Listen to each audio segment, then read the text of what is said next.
I'd like to welcome everybody back to the Hound versus Everybody podcast. As you already know, I got the king of the Uno reverse with me, J.R. Rico. J.R. Rico, say what up to the people. What's going on, beautiful people? With the Lee Reed. Hey, had to take a couple of days off. You know, real men crying in the shower, man. Yeah, facts. You know. Yeah. Hey, but the Hurricanes came up short on a national championship bid. You know what I'm saying? Shouts out to Indiana. Mm-hmm. Great game. Really, really great game. You know, we made a lot of mistakes. You know, but we was right there at the end. You know what I'm saying? And at this point, I still don't know where Carson Beck was throwing that football, but I don't want to put that game on Carson Beck. I'm just saying, 51 seconds left to go on the clock. We're on their 42-yard line. We have been moving the ball at will at them in the second half. There's no reason for us to throw the ball down the sideline when we could have just push forward up, and then when we get a little closer, then do whatever you want to do. But, just be Monday. You know what I'm saying? Playing armchair quarterback. But what was your feelings on that game?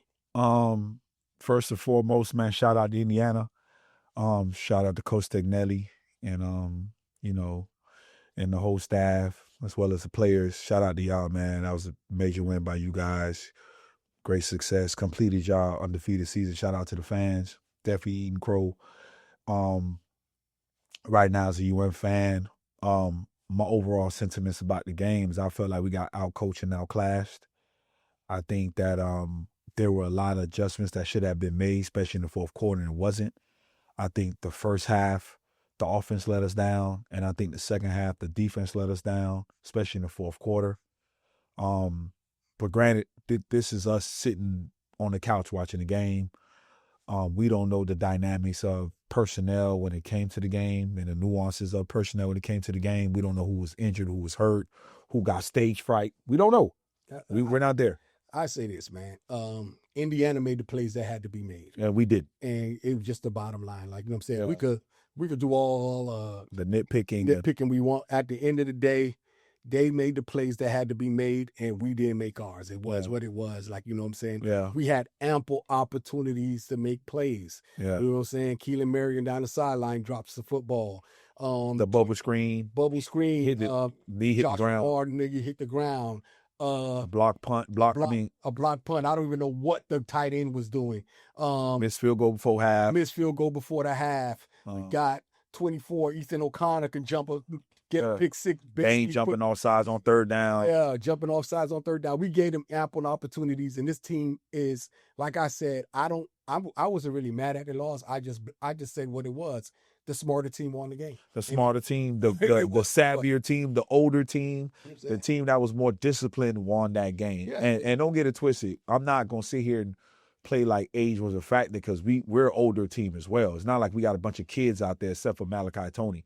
We got a bunch of grown men getting ready for the NFL as well. So the idea that I'm hearing a narrative that Indiana's such an old team. UM ain't no spring chickens either. We're a relatively old team as well. Not nowhere near as old. Well, what I'm saying is we ain't the bottom of the pack. Yeah. We ain't the back of the pack. We was old at the right spot, in which was that quarterback. Yeah. You know what I'm saying? So I would almost take the older team excuse if my quarterback wasn't 24, 25 years old.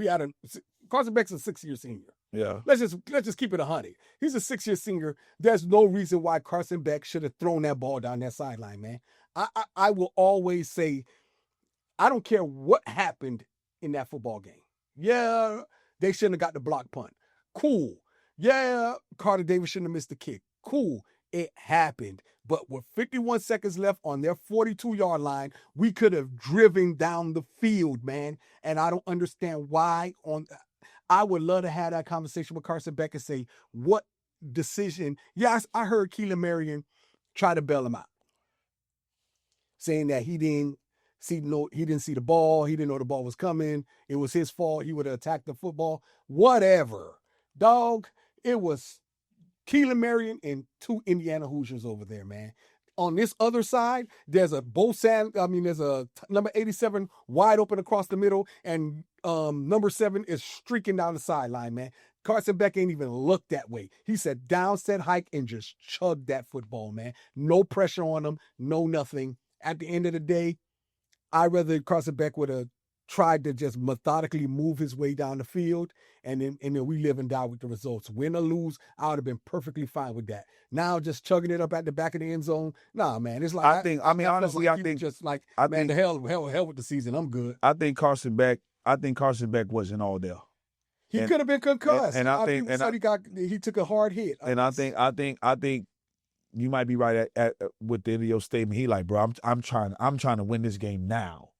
You know what I'm saying? Maybe. I don't know. You know, the guy had to get helped off the field. Yeah, but Indiana haven't given up a play like that all year. What I'm saying is that at the end of the day, it was a bad decision and it was a bad throw.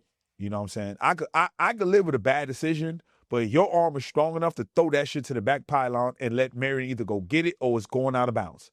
That was a bad decision and a bad throw. You know what I'm saying? It was a double negative. You know what I mean? And you are oldest player. Yeah, that was a bad decision and a bad throw. The what I call it, the window was there, but if you gonna make that throw, once again, it was a bad decision. If you're gonna make that throw, you throw that ball to the back pylon. You say, Marion, either you're gonna go get it or it's going out of bounds. One or the other. You know, or even if you go up, you get cleaned by that safety. But that safety is not gonna make that play on that ball. He gonna clean you up. Yeah. But with all that being said, I just felt like it would. We made pivotal mistakes in pivotal moments, dog. Especially in that fourth quarter. Like that defense really let us down, man. And I was like saddened by that. But in all fairness, at the end of the day, you know, we was playing with house money. I'm happy we got there. We got a taste of national championship. We got a taste of national prosperity. We ain't trying to go back. It ain't no going backwards, man. Yeah, I don't agree with we was playing with house money. I do. It's when you have an opportunity to win it, you gotta win it. And if you're gonna lose with your best. That's all I ask. And yeah, Indiana might have some older players, but in all actuality, Miami got more pros. So yeah, Miami got better players. Yeah, so I can't take we're playing with house money. There's no way I'm playing with house money if I have the better roster. I understand Indiana's an older team and they got some pieces here and there, but if we're plucking players off the roster, you're gonna pluck more players off the Hurricane roster than the Indiana roster. It is what it is. So I can't say we playing with house money. I'm just gonna say the smarter team won the game. But at the end of the game, I'm throwing that ball to number 10, man. I'm not throwing it to Keelan Marion. I'm not throwing it to CJ Daniels. I'm not throwing it to number 87. It's 10 or 4. And we live and die off the results of those things. Now, if those guys break wide open because coverage is shifted towards them, cool. But at this point, you got to give your best players an opportunity to win the game. And Carson Beck did not do that, man. He just chugged it at the back of the end zone. Not even to the back of the end zone. I could have caught that, man. With lack of effort, man. He just, here, take that. Man, come on, man. At the end of the day, if that's what you was going to do at the end, if that's what you're going to do for your last play of your college career, you could have did that in the first game of the season and we'd have kept it moving and said, hey, man, you ain't the one. I'm going to be honest with you. But, hey,